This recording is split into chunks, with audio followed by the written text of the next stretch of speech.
feel like every point is critical. I wouldn't really say All-Star is viewed as critical. I feel like that's just a fun thing. I feel like this stretch, this is a big game for us. I think we've struggled in the fact that we're able to play one good game, and then we play a bad game, then we play a good game, then we play a bad game. So I think for us is like, we got to find a way to be able to stack really good games together. And then we go on the road and, we're on a back-to-back, which is just a challenge in itself. No matter who you're playing, we play Connecticut, then we play New York. So I think Steph's message was, yes, All-Star's coming up, that break's coming up, but our focus is on these 3 games that we have left. In the world of professional sports, particularly basketball, post-game comments often offer glimpses into the mental and emotional state of players, revealing not just strategy, but also vulnerability, frustration, and resolve. The recent statement from this unnamed player, likely speaking after a critical matchup or before a pivotal stretch, reveals a deeper narrative than just on-court performance. It speaks to team identity, leadership, expectations, and the ever-present pursuit of consistency in a league defined by its relentless pace and competitiveness. The player begins by addressing a common theme in sports, the perceived critical nature of every moment in a season.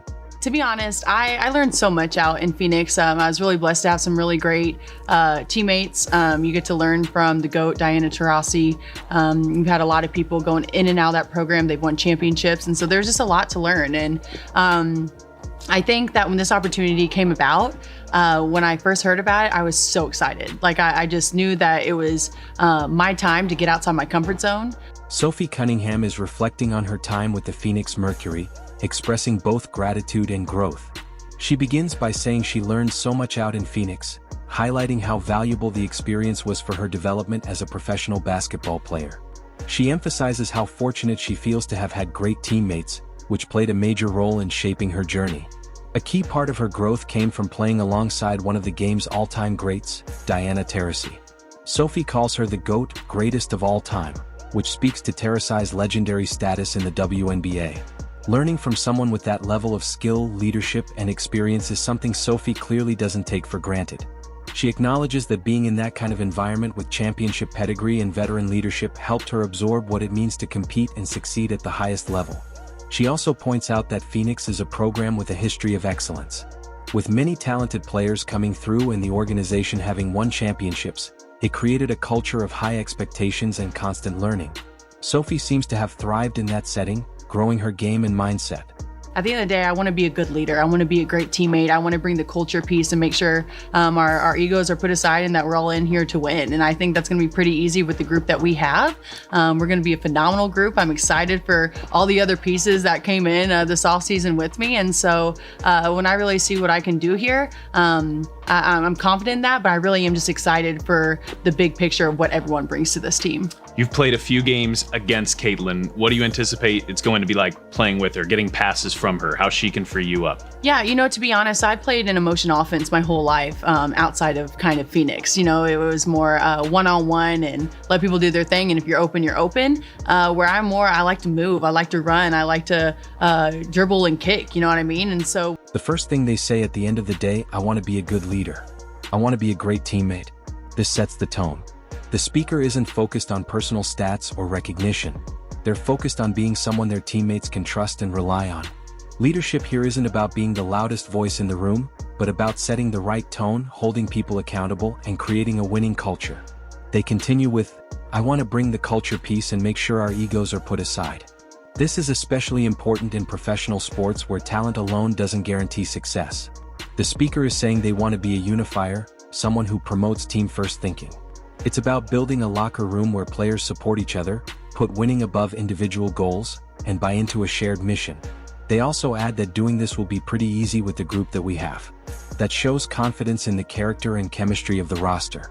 They believe this team is already made up of players who are on the same page, hungry to win, and willing to work together. It's the toughest one I've ever taken because you had all your friends, you're at a college. It's really when you step away from home.